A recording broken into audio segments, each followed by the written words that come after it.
Now, today we are going to talk about chest leads, right? Which are also called precordial ECG leads, right? Precordial ECG leads. Now, what is the special thing about the chest leads? Chest leads basically determine the electrical activity of the heart transmitted along the horizontal plane.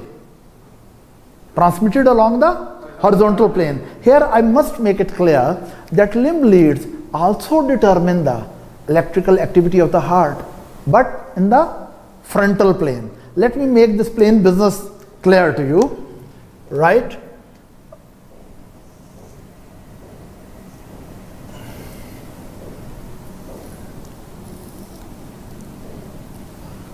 Here is your friend, right? Now this is your frontal plane of the body, which is displayed in this diagram. This is right, left, and up and down. Okay, you have beautiful legs and you have arms too.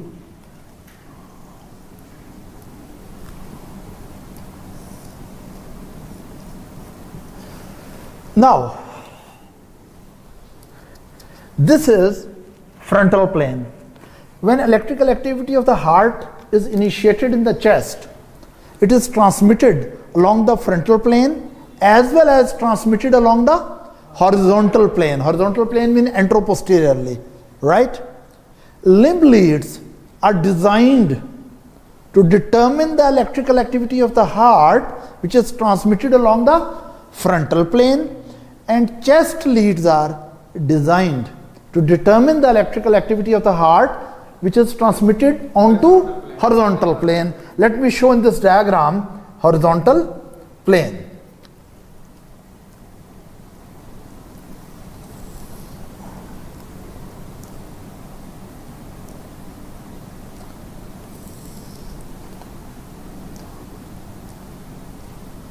Now this is the horizontal plane of the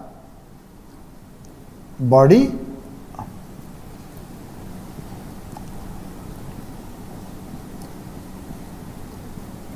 Right? Anteroposteriorly, right? Anteroposterior dimension. Or we also call it not only horizontal plane, we also call it transverse plane. Is that right? This vertical plane is basically frontal plane, right? Now, let me put the heart over here.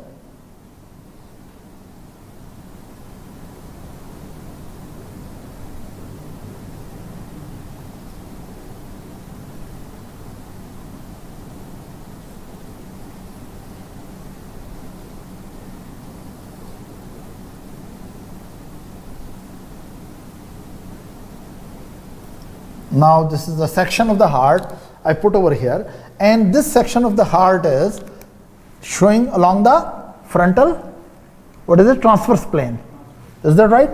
Now, when electrical activity is initiated by the heart, it may go up, it may go down, it may go right, or it may go left. This right-left movement of electrical activity and up and down movement is frontal plane, but this may move anteriorly or posteriorly. This movement is along horizontal plane. Now, chest leads are designed in such a way that we put the exploring electrode on the chest wall. We put the exploring electrode on the chest wall, which determines the electrical potential at the site of the electrode, electrical potential produced by the electrical activity of the heart at the site of, at the placement of the exploring electrode in reference to the indifferent electrode. It means now I need to make clear your concepts between the exploring electrode and indifferent electrode. Is that right? Let's put a galvanometer here, our ECG machine, right? This is our recorder, ECG recorder. Here it is positive electrode, right, positive terminal, and here it is negative terminal. Now, when we are constructing chest lead, number one, we should have exploring electrode. Now, exploring electrode is connected to the positive terminal of the machine, and this can be applied to the, yes, what is this? Surface of the chest wall, right? This is applied to the surface of the chest wall. This is also called, yes, exploring electrode or positive electrode. Now what we see, we are constructing a chest lead. We have applied the positive electrode on the surface of the chest. Is that right? In this case, whatever electrical activity will be transmitted along the horizontal plane, this positive electrode, or more truly speaking, exploring electrode, will be able to detect that electrical activity. Now, this exploring electrode will detect the electrical activity in relation to the indifferent electrode, in relation to the near zero electrode. You must remember that chest leads are unipolar leads. Don't tell chest leads are unipolar limb leads. Unipolar limb lead is a different story. But chest leads are also unipolar leads. It means they must have one exploring electrode and one indifferent electrode, which can be also called near zero electrode or null electrode or reference electrode, right? Now, how do we construct indifferent electrode for the chest lead?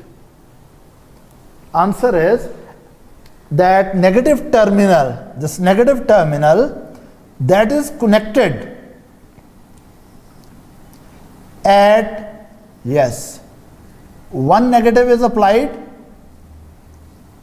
it is connected through a common terminal. Okay, I must make it clear. Negative terminal has a common wire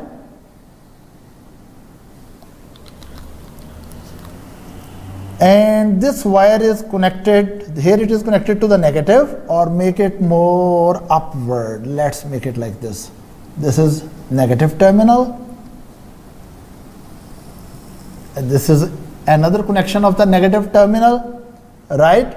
It is on the right, yes, arm. Here it is on the left arm, and one part of that is connected to the left leg. Now you see that basically negative terminal is a common terminal, for the connected to the, as a common terminal connected to the right arm, left arm and left leg, and it is connected through high resistance so that there should be minimal current flow, right? If you remember previous lecture, let's come over here. If you remember previous lecture,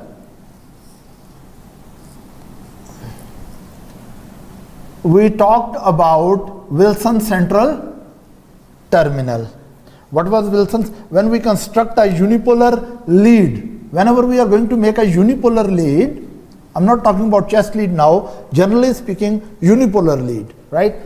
In case of unipolar lead, positive terminal is attached with the exploring electrode. What is this?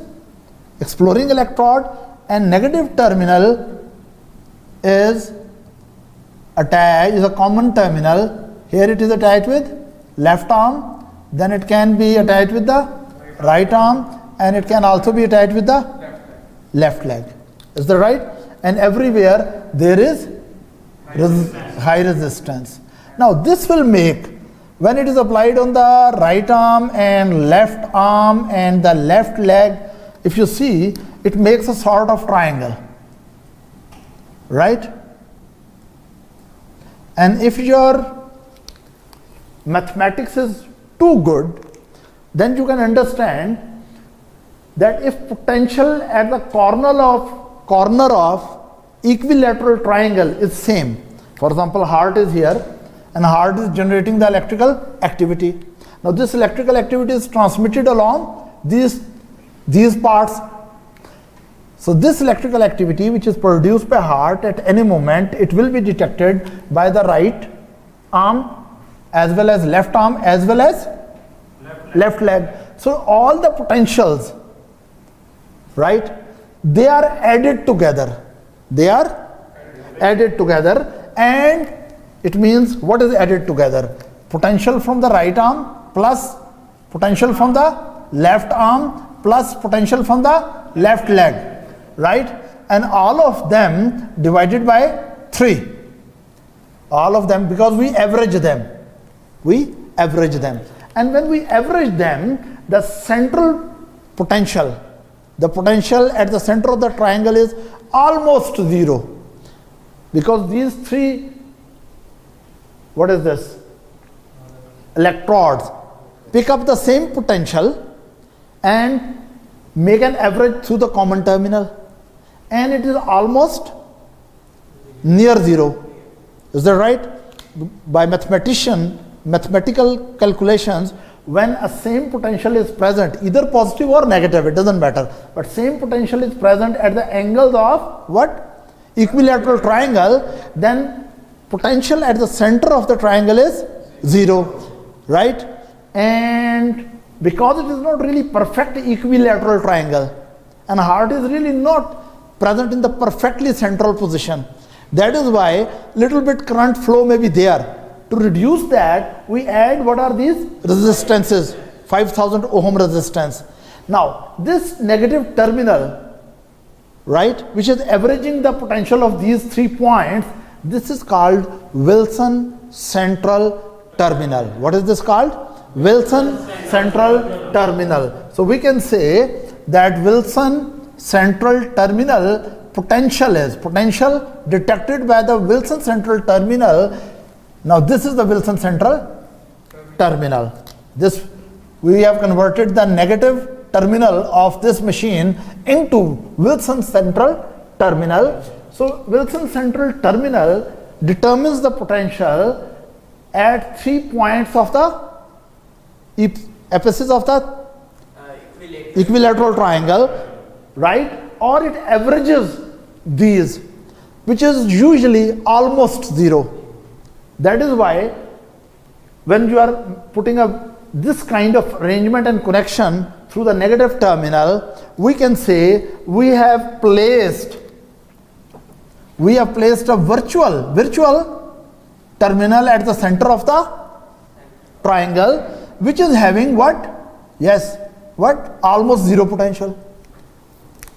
You are getting it? Because when you are connecting these 3 together, when you are connecting these 3 electrodes potential together through one negative terminal, then the average potential picked up from all these 3 places is like 0 at the center. So we can say, for practical purposes, even though we have applied the electrode at right arm and left leg, but as center is 0, right, center is considered virtual terminal. Is that clear? Now we come back. So what is this? We have made this Wilson central terminal. What is it? This is Wilson central terminal. And Wilson central terminal will result into a virtual electrode. You can say virtual electrode at the center of the heart. Virtual electrode at the center of the triangle, or we can say it will produce a virtual electrode in the center of the heart. Is that right? Am I clear? Now, basically in chest leads are unipolar leads. Chest leads are unipolar leads.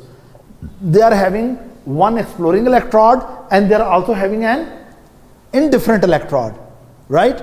And they are determining what is the function of the chest leads. They are determining the electrical activity of the heart transmitted along the horizontal plane by applying the exploring electrode on the surface of the chest and making the indifferent electrode in the center of the heart by a formation of Wilson central terminal applied on the negative pole of the machine. Is that clear? Now let's define it once forever. What are chest leads? Number one, chest leads are unipolar leads. And you know unipolar leads have two poles. They are not perfectly unipolar. Unipolar leads also have two poles. One positive pole, which is exploring electrode, one negative pole, which is also called indifferent pole or indifferent electrode. So what are chest leads? They are unipolar leads, right, having a positive exploring electrode and an indifferent electrode constructed by the Wilson central terminal. And this positive electrode or exploring electrode is applied on the surface of the chest, and it determines the electrical activity of the heart transmitted onto horizontal plane. Is that clear? Now, or we can say that, let's suppose you have applied the positive electrode here, indifferent electrode is here, so these are the axes of the lead. These are the axes of the lead. But if you put this, remove from here and put it here, let's suppose we remove it from here and we apply this over here.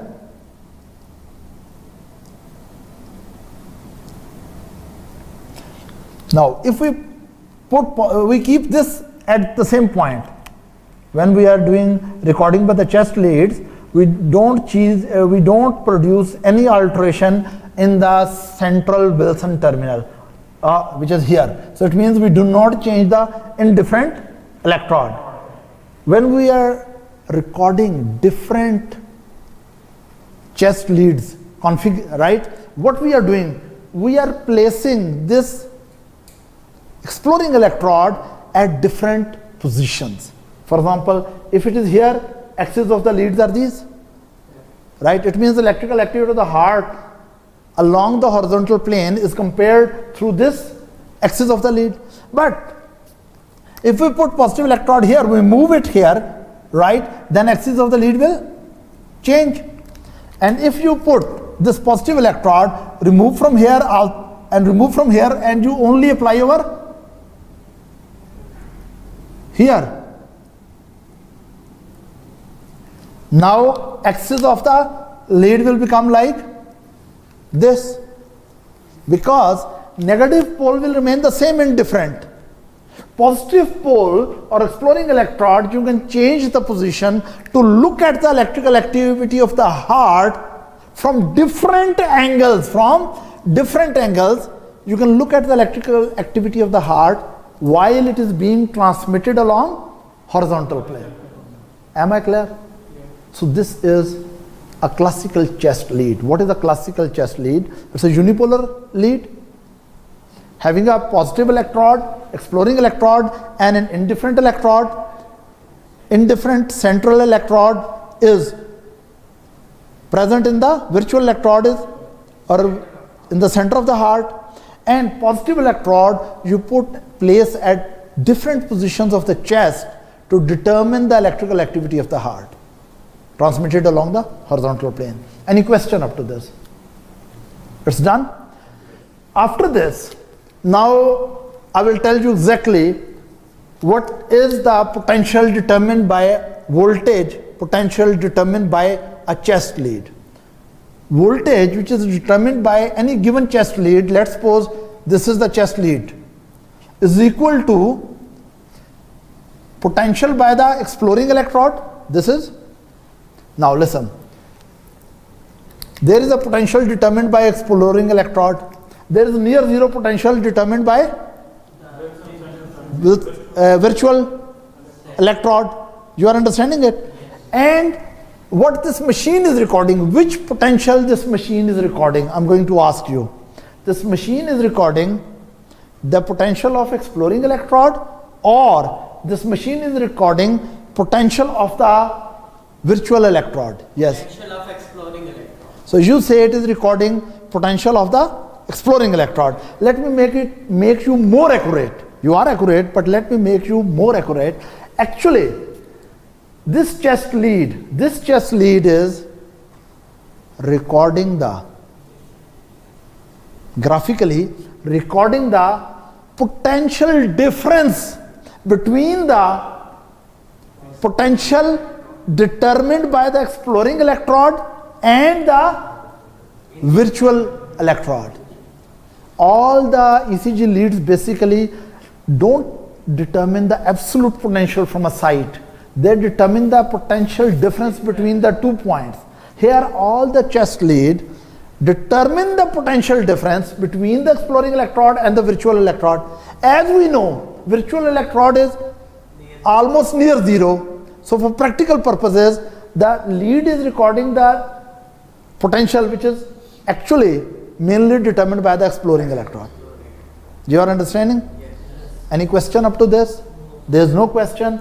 Now, once we have determined this, so it was here that voltage determined by a chest lead I, voltage or potential determined by a chest lead I, because suppose this is one chest lead, between this and this, other chest lead is here, another chest lead is here. All of them are determining the potential difference from this surface points, point 1, 2 or 3 as compared to the reference electrode or virtual electrode. So voltage which is determined by the unipolar chest lead is equal to potential determined by exploring electrode minus the potential determined by the Wilson central terminal, which is itself equal to right arm plus left leg potential divided by 3. Did you get it? What did we learn? That chest leads determine any potential from the surface of the chest, is that right, between the exploring electrode potential and the virtual electrode potential. Is that right? Difference between them. Any question? And now we come to how do you place chest leads? I want to, before really I move forward, I want to make one more comment. During a cardiac cycle, even though electrical activity produced by the heart varies during a cardiac cycle, at different phases of the cardiac cycle, electrical activity produced by the heart varies. Sometimes it's atrial depolarization, sometimes it is septal ventricular depolarization, then there's major ventricular depolarization, right? So, during the cardiac cycle, while electrical activity produced by the heart varies from time to time, but virtual electrode remain almost zero or near zero with a constant potential, because when electrical potential of suppose atrial depolarization is produced, that is transmitted in the same way on these 3 points. Ventricular depolarization more powerful, but it is transmitted on the same way. So it is almost always kept zero. So we say not only it is near zero, it is constant. The potential of the virtual electrode is not only near zero, it is also constant throughout the cardiac cycle, or it does not fluctuate significantly. But exploring electrode do record the electrical activity of the heart produced during the different phases of cardiac cycle in a different way. Do you get it? When atrial depolarization is being produced, this electrode will record different type of wave. When ventricular depolarization is being produced, this electrode will sense different potentials and record in different way, which we will see later. Am I clear? Yes. Any question? Okay, done. Now we come to the placement of the standard placement. There are 6 chest leads which are standard chest leads, unipolar chest leads, and then there are additional leads. Today we will not talk about additional leads. I will discuss mainly the concepts related with the 6. This is 6 chest leads, right? How do you place, where do you place the exploring electrode? Remember, for all those 6 leads of the chest, Wilson central terminal remain the same for all of them. Only you change the position of the exploring electrode. You only change the position of the exploring electrode. Now let's see in different chest leads what are the specific placements, positions on the chest where you apply the exploring electrode. Let's talk a little bit about the bony landmark on the chest. Bony landmark. You must be knowing that there is something called, yes, here the upper bone, this is manubrium, and in the center this is body of sternum, right? Now this is manubrium, and here it is, what is this? Sternum. Now, and there is a bone here. Okay, I will make it more simple. What is this bone here? Clavicle. Good. It's a very simple diagram. These 2 bones are going clavicle, right clavicle and of course left clavicle. These are clavicle. This is manubrium sterni. This is manubrium sterni, and here's the body of the manubrium. Now we talk about the ribs, right? First rib is of course very much under it, right? It is here. This is your first rib. I'm going to make a diagram to show you rib cage. This is, here it is, which rib? Second rib, right? Yes. Second rib, and of course there is no fun in telling under that which rib should be there. Third rib.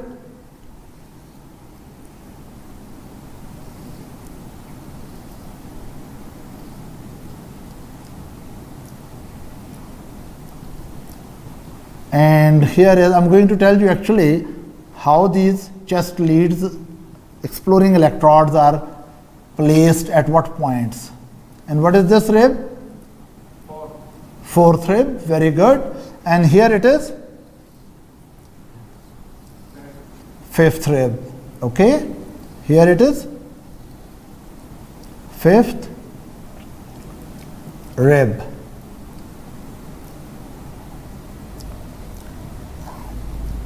And then so and so. Fourth, I will not go into more detail. Now, where to put your electrode? First, actually there are 6 chest lead. First of all, talk about first chest lead, which is called V1. Right? Now V1, to construct V1 chest lead, right? Wilson central terminal remain the same. But where to apply the positive electrode or exploring electrode? That is in the fourth intercostal space, just right of the sternum. Now how do you determine where is the fourth intercostal space? For that purpose, you must be able to identify the bony landmark on the chest. What do? This is, what is this? Sternal notch. From the sternal notch, the little depression here, you move your finger downward. About 1.5 inch down, you find a horizontal, what is this? Ridge. This is called manubriosternal angle. It is also called angle of Louis. Angle of Louis. Angle of. Now, what you do, how you identify the intercostal spaces? One of the standard method is, you in the patient's sternal notch, you put your finger, while feeling the bone, you move your finger downward, about 1.5 inch below the sternal notch, you will find a horizontal ridge. This transverse or horizontal ridge is manubriosternal angle or angle of Lewis. Now, just outer and inferior to this angle, there is second intercostal space. Which space? Second intercostal space, infrolateral. Of course, this is right second intercostal space, this is left. Second intercostal space is between the second rib and the third rib. And then you move 2 spaces more down. First you identify this point, angle of Loewe, infralateral to this there is second intercostal space, then you move 2 spaces down. Of course, here will be third, and then here should be fourth. So these are your 4th intercostal spaces you determine on the right side and the left side. When we are going to record the voltage for V1, ECG pattern for V1, you put positive electrode here. 4th intercostal space, this is the V1. 4th intercostal space just right of the sternum. You put your exploring electrode here and record the ECG pattern. Then you can move this to the other side, and you can move this exploring electrode to 4th intercostal space on the left side, not on the right side, just left side of what is this? Sternum, and then it is V2. Now listen, when exploring electrode is here, it is determining the potential difference between this specific site and the virtual electrode in the center of the heart. You're getting it? But when you move the exploring electrode to a new position, you make a new chest lead while keeping the indifferent electrode same, but you have altered or changed the position of exploring electrode. Is that clear? Now this exploring electrode has moved to this position, and this is what? Yes, V2 position, right? Or this is the specific point where you place the positive electrode to record the V2 chest lead. Then after that you have to record the chest lead V3. That will record the electrical activity of the heart transmitted along the horizontal plane from a little different angle. Actually, lead 3 is applied to construct chest lead V3. You place the exploring electrode midway between the place of V2 and V4. So it means we must know placement for the V4 first. V4 is applied in the 5th intercostal space. What is this? This was 4th, this is 5th. 5th intercostal space in the mid-clavicular line. This is the supposed mid of the clavicle. Mid-clavicular line. So at this point, you will put positive electrode and record V4. You will record V4. And to record the V3, actually we will place the electrode midway between the position of V3 and V4. So here should be the position for V3. Is that right? So when electrical activity is determined by 4th intercostal space, just right of sternum, the electrical activity which is determined, that is V1. Just left of the sternum on 4th intercostal space, it is V2. Between the V2 and V4, midway you put the exploring electrode, you have constructed V3. And if in mid-clavicular line, in the 5th intercostal space, you have put the positive electrode, it is V4. Then you move it horizontally, laterally and backward. Laterally. If you move horizontally, laterally at the same level of what?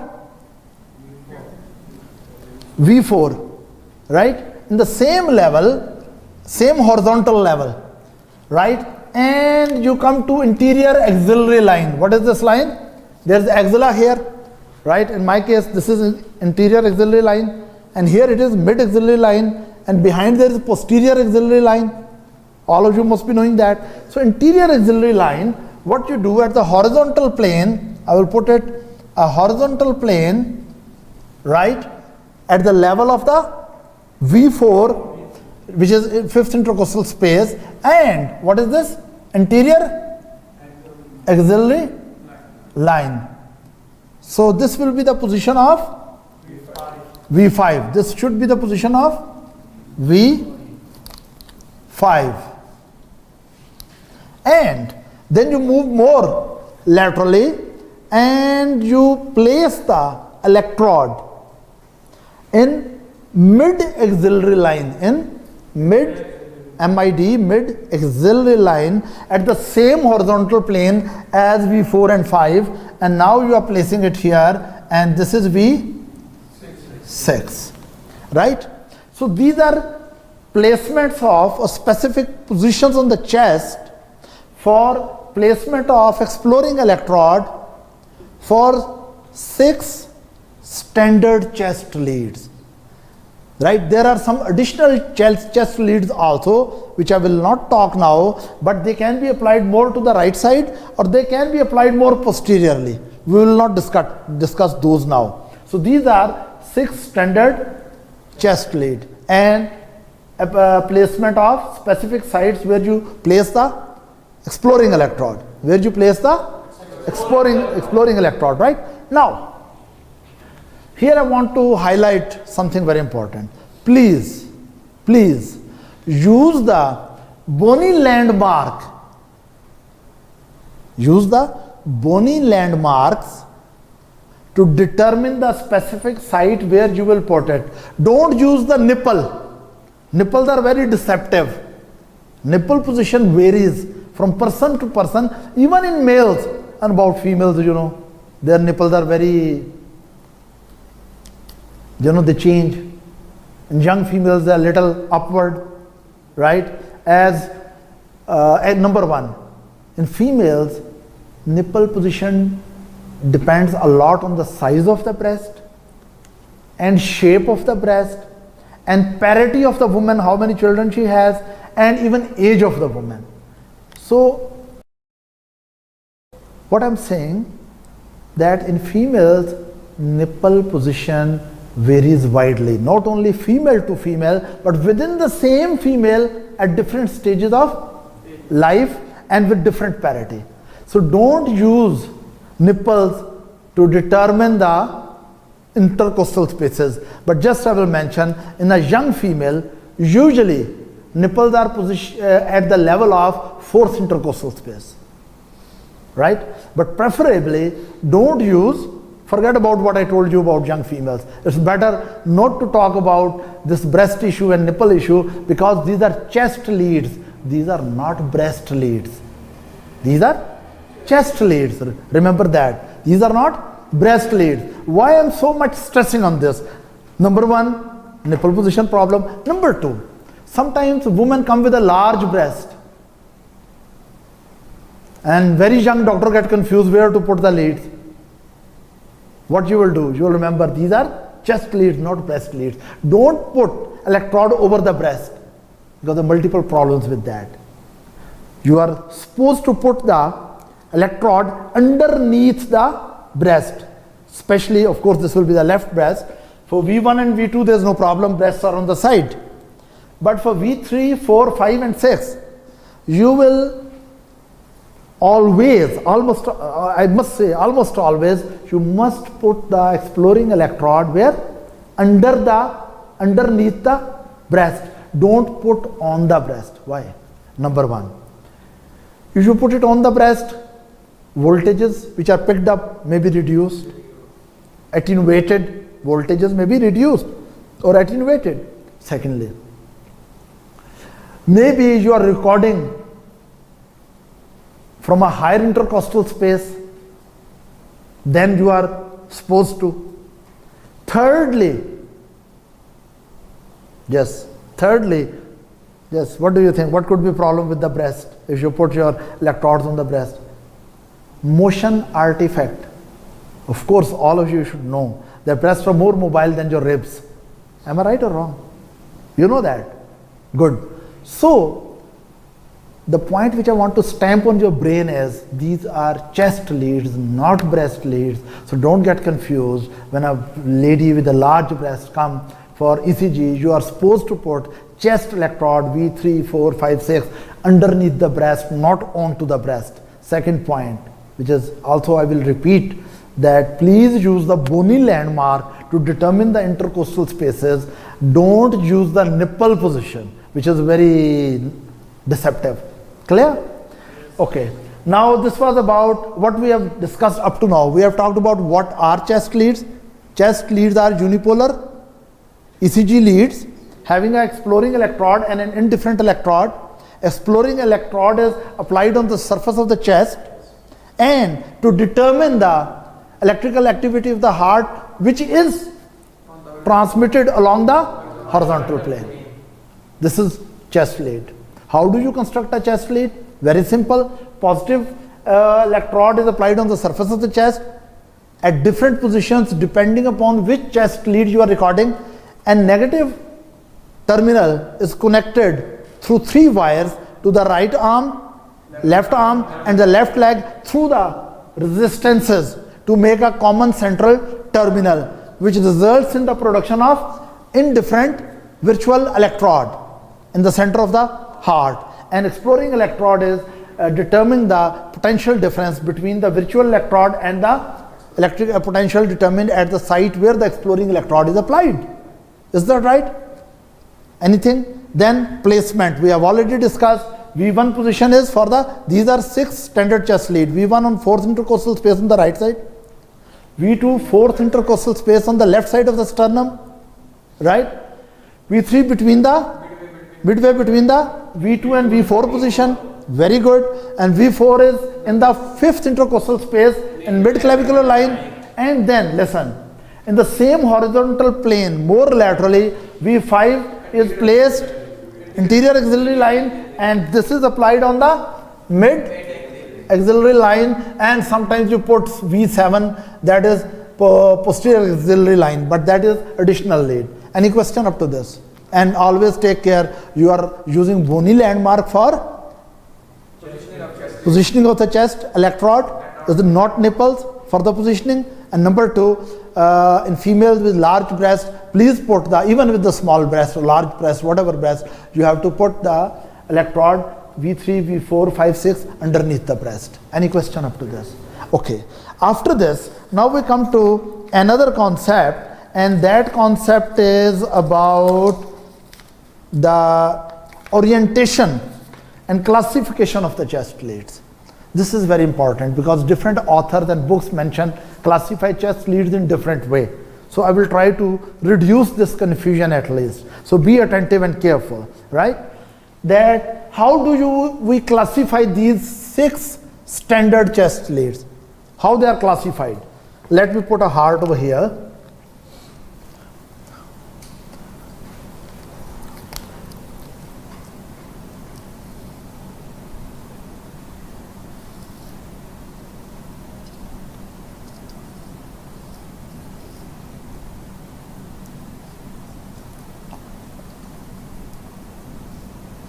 Yes, this is of course left ventricle and this is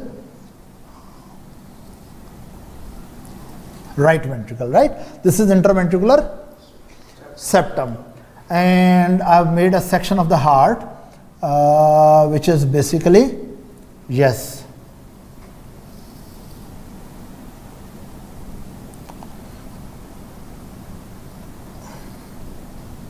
along the transverse plane or horizontal plane, right? Here is the wall of the interventricular septum. Here is wall of the left ventricle. Am I clear? Now, if we place the chest leads, how they will be placed? I will put it with the black color. Here is V1 position. Here is V2 position. Here it is V3 position. Yes, good. Here it will be V4 position. Yes, very good. And here it will be V5, and here it will be V6. Okay, let me place it again. right? Here we should apply the V6. It is on the left side. This is V6. Here it is V5. And okay, let me draw it more. Yes, 5. And this is here it is V4. Yes. V3 and V2. Right. Now, this is the what I'm showing anatomically a section of the heart, right, along transverse plane and relative position of the, what is this? Chest leads, right? Now, if you see the orientation of the chest leads, if you look at the orientation of the chest lead, V1 and V2, these two are oriented to the right side of the heart. I'm talking about anatomically. Anatomically, V1 and V2 are oriented over the right side of the heart. V5 and V6 are oriented over the left side of the heart. Right? V1 and V2 are oriented over the right side of the heart. V5 and V6 are oriented over the left side of the heart. And if you look at V3 and V4, they are oriented over the septum, interventricular septum. They are oriented over the septum. This is relationship. This is a relationship of, yes, chest lead exploring electrode site and underlying heart. So we can say anatomically these are oriented from the right, over the right side of the heart.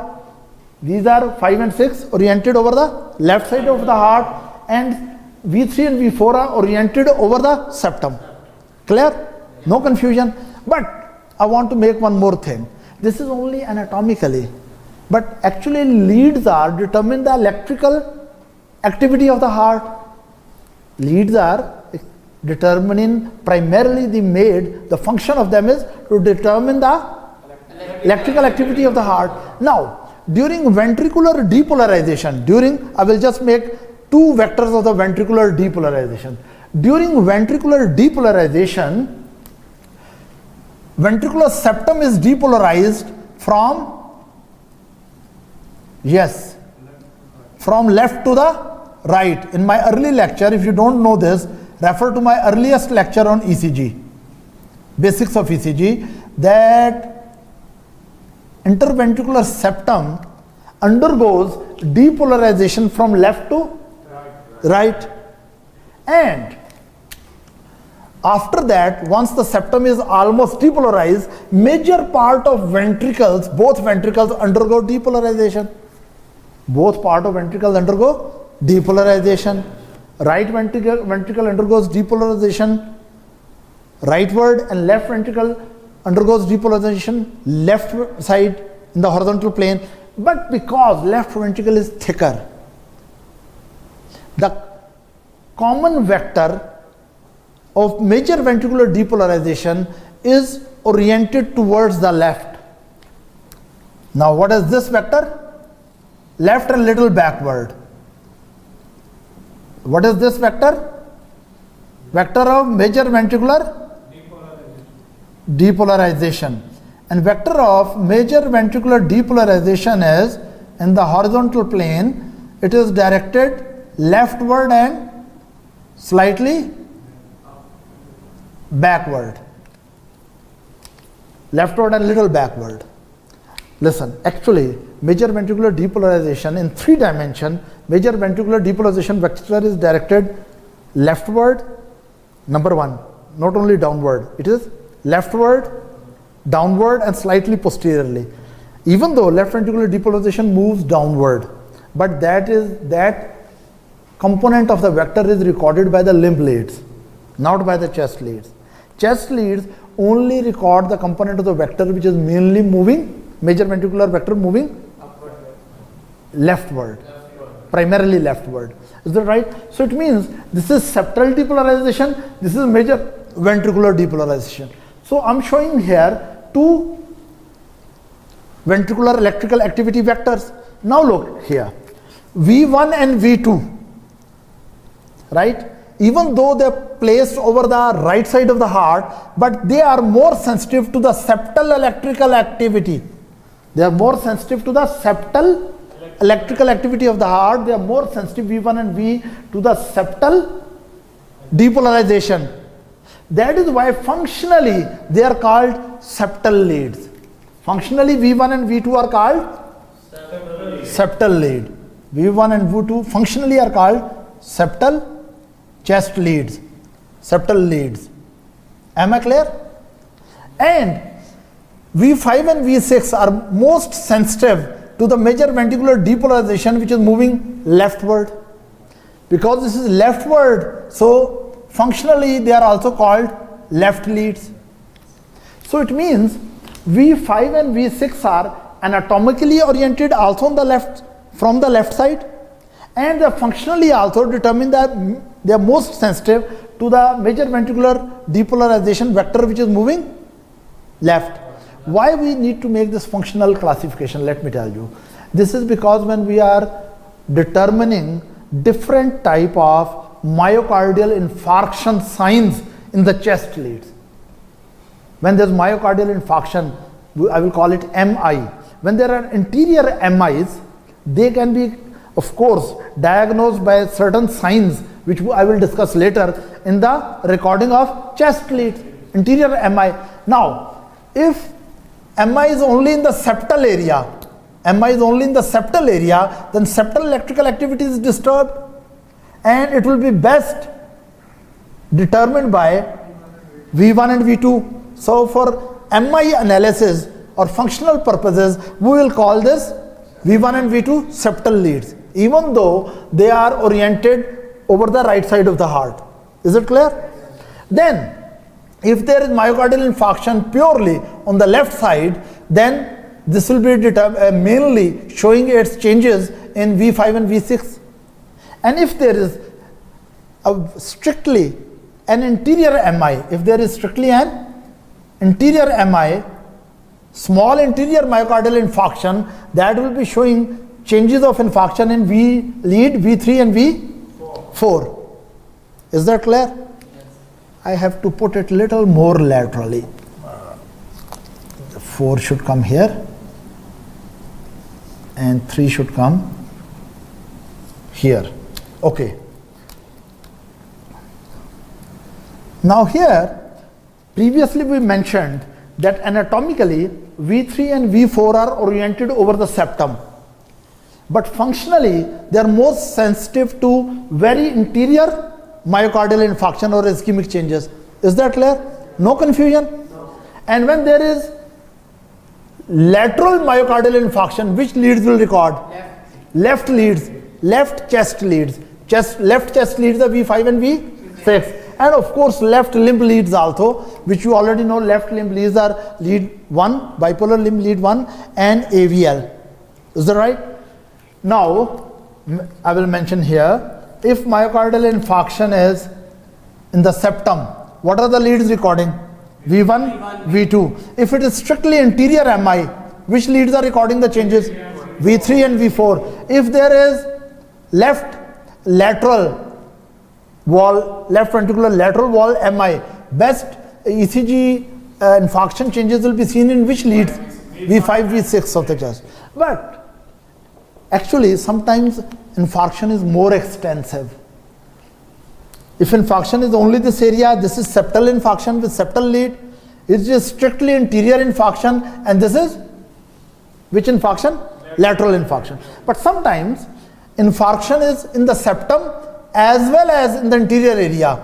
If it is so, then changes will be seen in V1, V2, V3 and V4. If all these changes are seen V1, V2, V3 and V4, the infarction will be called and septal as well as anterior, we call it anteroseptal, or we call these leads V1 to V4.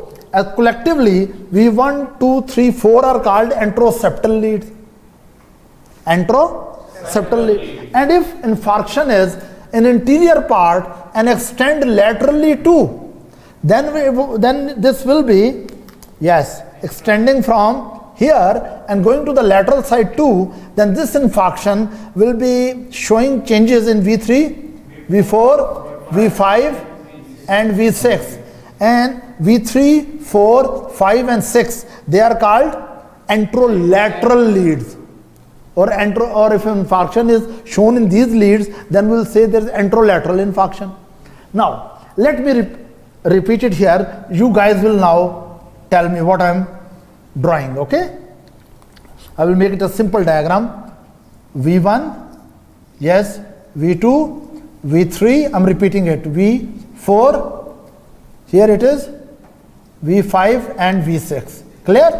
Now, first of all, anatomical orientation. V1 and V2 are oriented over right side of the heart. V3 and V4 are oriented over septum of the heart.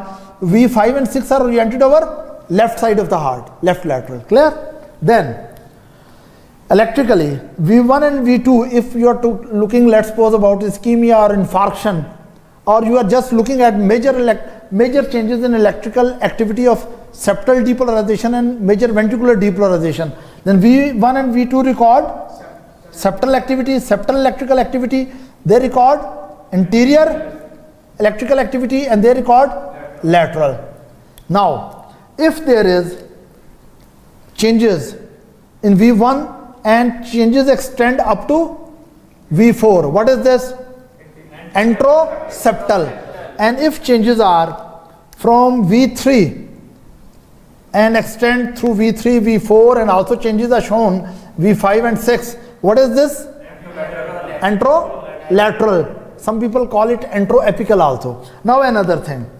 And if changes are in V2, V3, V4 and V5, this is not very lateral, this is not very septal. So what is this? A large anterior MI. So what I really wanted to put in your mind is that there are two ways to classify chest leads. Number one, how they are oriented over the chest, over the heart. Then there are right leads, anterior leads and left leads. And how they pick up the electrical activity from various part of the ventricles. Then V1 and or various part of the V1 and V2 are mainly septal, V3 and 4 are still anterior, V5 and 6 are lateral. And if changes are from V1 to V4, anteroseptal. These are anteroseptal leads. From V3 to V6 are classified as anterolateral, anteroapical leads. And V2 to V5 are considered classified as main anterior leads. Is that clear? Yes. Any question up to this? Now the last thing, that how these leads are oriented, angle of orientation in reference to each other. This is the last point, and I will make it here. This is the chest. Here is, let's suppose, sternum. Okay? A heart is really not in the very center of it. So I will put it here. Now, actually, what is this lead? This is V2. Here it is V1. And here is V3, V4, V5 and V6. Now, of course, these are the positive poles of these leads. And if you cross through it,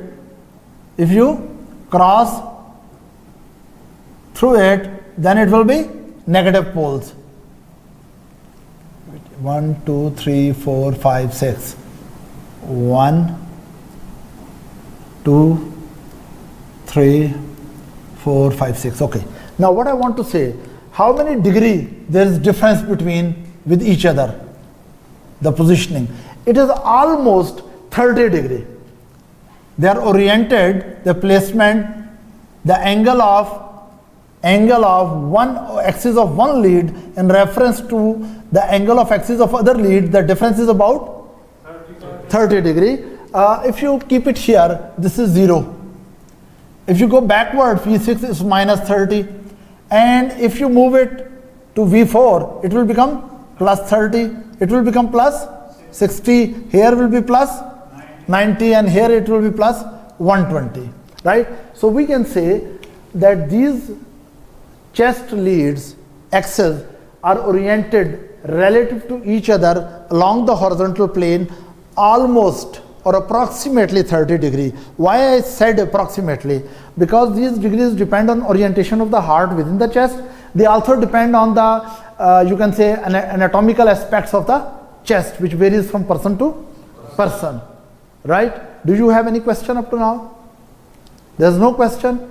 Anyone? So this finishes today's lecture. I will very rapidly review this lecture, very rapidly. Number one, what are chest leads? Chest leads are unipolar leads. These are unipolar leads consisting of one exploring electrode and one virtual indifferent electrode in the heart, produced by the Wilson central terminal. Done? They are supposed to determine the electrical activity of the heart transmitted onto horizontal plane. Clear? Chest leads are, say there are 6 standard chest leads, right? In every standard chest lead, exploring electrode position is altered, changed. In V1, force intercostal space on right side. V2, force intercostal space on left side of sternum. V3, midway between V2 and 4. V4 in the fifth intercostal space. Fifth intercostal space in mid clavicular line. V5 and 6 on the same horizontal plane with V4, but V5 in the interior axillary line and V6 in the mid axillary line. Then how do you classify chest leads? Anatomically oriented, V1 and V2 are oriented over right side of the heart. V3 and V4 are oriented over the septum. V5 and 6 are oriented on the left lateral side of the heart. Functionally, which electrical activity they are picking up, and for MI diagnosis, which leads are more important for a specific type of interior MI. Listen, V1 and V2 look at the septal electrical activity. So they are septal leads. V3 and V4 are here interior, functionally they are interior leads. V5 and 6 are functionally lateral leads. Clear? Then if MI is strictly in, MI changes are only in V1 and V2, septal MI. If MI changes are strictly in V3 and V4, strictly interior MI. If MI changes are only seen in V5, V6, right? Lateral. Of course, with that, they may be seen in bipolar limb lead 1 and AVL. They are also left-sided lead. Then, if MI changes are extending from V1 to V4, anteroseptal. If they are extending from V3 to V6, anterolateral, anteroapical. If they are extending from V2 to V5, major interior, big interior MI. Is that clear? Now, and if unfortunately some very unfortunate person has all over changes, there's a massive interior anterolateral MI with even showing the septal changes, it's had a very bad prognosis, right? And then orientation of these leads. These are oriented with difference of 30 degree with each other in the horizontal plane. Now, the really most important concepts about the chest leads will be discussed in the next lecture. In the next lecture, I will discuss that from V1 to V6, in a normal person, in a normal heart with normal electrical activity, how QRS complex morphology changes. How the QRS complex morphology changes. And I will mention, rather I should not use the word morphology, keep it simple. I will not say stupid, just keep it simple. Next lecture, we will talk about specifically that from V1 to V6, how the ventricular depolarization is recorded with different QRS complexes. And I will also discuss in next lecture what is the concept of R wave progression from V1 to V6. What is the concept of normal R wave progression? What is early R wave progression? What is delayed R wave progression? What is the transition zone related with QRS complex? These concepts we will discuss in the next lecture. So see you soon.